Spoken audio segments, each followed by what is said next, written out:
When I was a young child, I was influenced more by the Who and the Montreal Canadiens than any other cultural group. We are in 2025, and my Habs are almost in the playoffs. Again, 4 years after getting the Stanley Cup final, and this song that I'm doing behind the tracks on tonight reflects a lot of thoughts where I feel and believe in rock and roll.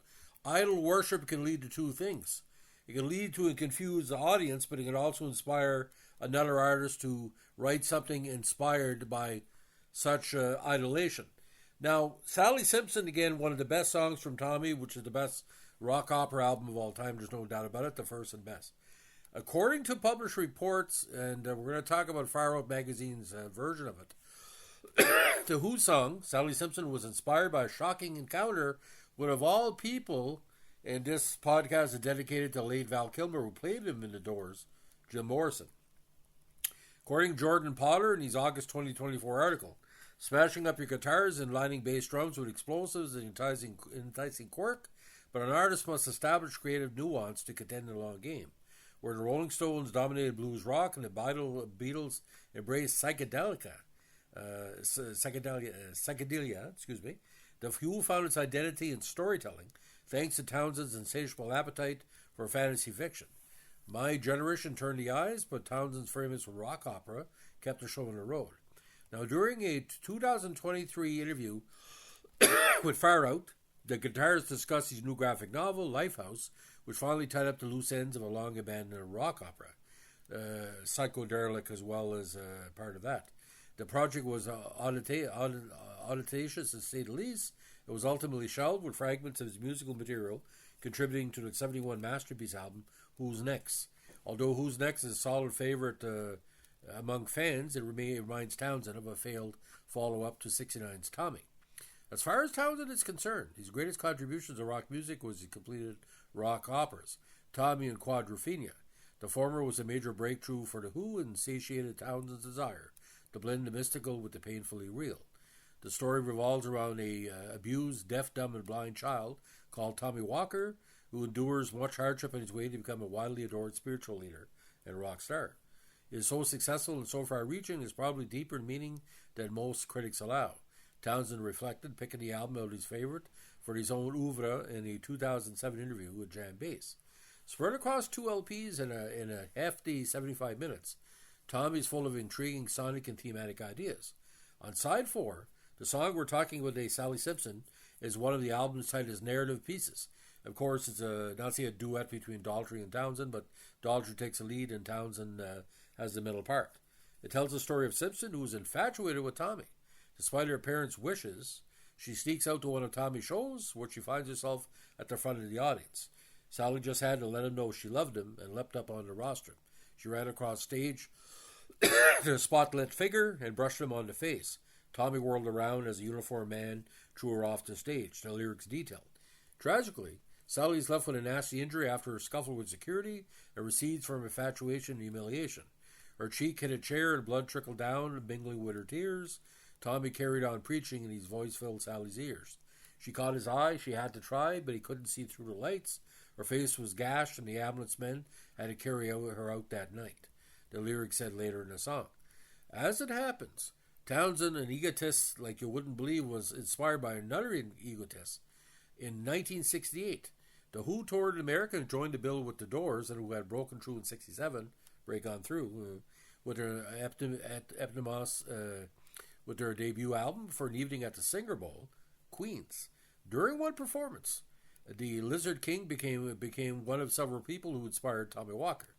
Eventually, was taken from the Doors in a concert where I did actually see a kid rush up and try to touch God, known as Jim Morrison, and get hurled off a policeman in a metal chair, leg go right through her cheek. Townshend would recall, detailing the details behind Sally Simpson. The Who guitars continued, revealing how, like in the song, the girl was taken away crying out the name of her Messiah. The point of Sally Simpson is that the kid was really missed the point about Tommy, Townshend added. She built him into the wrong thing. She hasn't realized why it's good, for example, to go and hear him speak because of what she can gain from it. She's not religiously selfish enough, as it were. She's built him into too much. Whereas what he's trying to do is give, even to a degree, he's not even trying to do that. He's slightly confused by the whole thing. Now, it is fitting that Morrison inspired the story of Sally Simpson's brush with Tommy Walker. The late rock star was built up in the hearts of thousands of young Americans as a messiah figure. As the Doors keyboardist Ray Manzarek once said, Morrison embodied hippie counterculture rebellion for many. Like the story of Sally Simpson, his struggle with fame and subsequent early death underscored the pitfalls of icon worship. Now, to go in a little bit more details, because it's, again, allegedly, according to published reports, not Townshend's version, but this is eyewitnesses. At a Doors concert at the Singer Bowl, a girl referred to in the Townsend interview in the front row was reportedly propositioned by Jim Morrison. I don't know if he showed him his trouser snake or not. Her boyfriend threw a chair, and then more chairs were thrown, a la ECW, hitting one girl and causing a gash on her face. Again, Townsend used this event as a basis for the story of Sally Simpson, again, as described in Pharaoh magazine.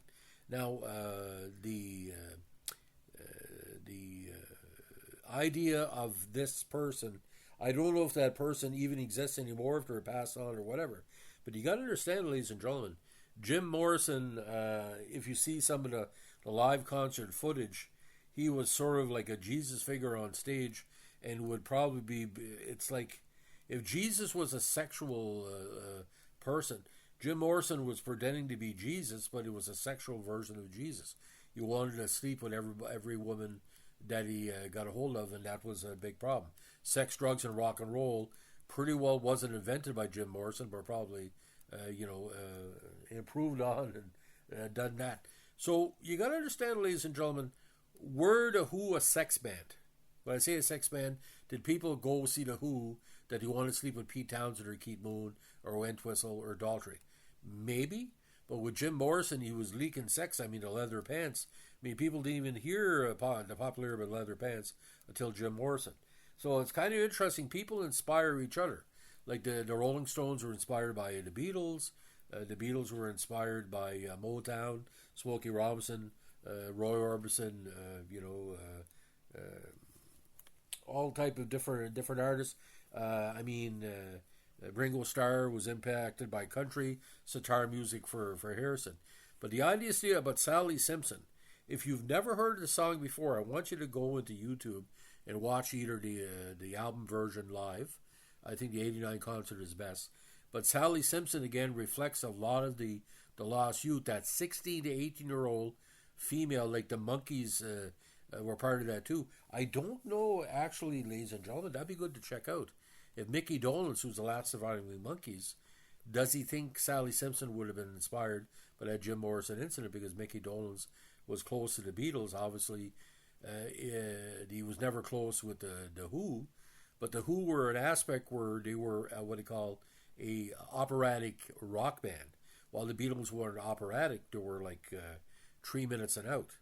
I mean, you go to see a Tommy playing of Tommy. I mean, it's 75 minutes and 90 minutes, full orchestra. Now, if anybody knows who that person might be, but let us know in the comments, because I'd like to really know. It could be, and the singer, I mean, is it Singer, the Sewing Machines? I'd like to know about that too. So, anyway, ladies and gentlemen, that's the story of Sally Simpson, as Pete Townshend and his UK friends in the media have taught it. I really think it's inspired by more than Jim Morrison.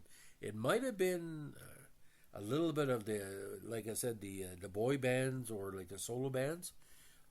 I would expect, ladies and gentlemen, that Jim Morrison probably had a woman every 20 minutes back in the day to just go in his dressing room.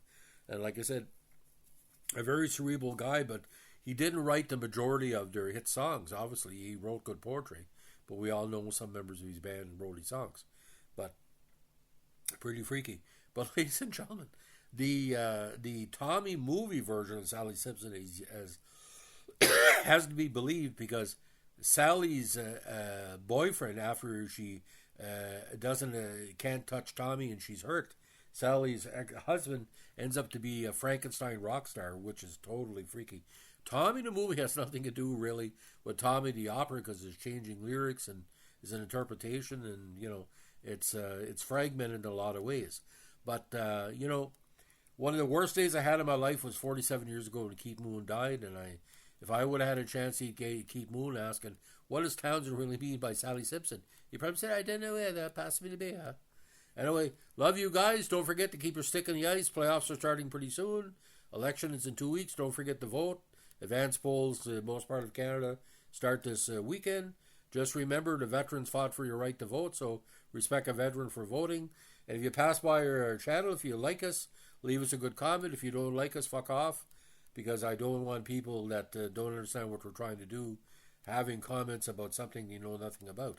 This is a historical, pretty well channel, which is drawing on the memories and the articles that have been written by learned people stronger than us in the category. I can only tell you my own memories. First time I heard Sally Simpson, I really thought it was like a parody song. It's something like the Kinks would do. So I mean, this is a song that's the closest one to the Kinks. And by the way, I rewatched Quadrophenia, the movie, the other day. All I can tell you, ladies and gentlemen, I've been in brawls growing up. Bar fights, but not like that beachfront fight between the Mods and the Rockers.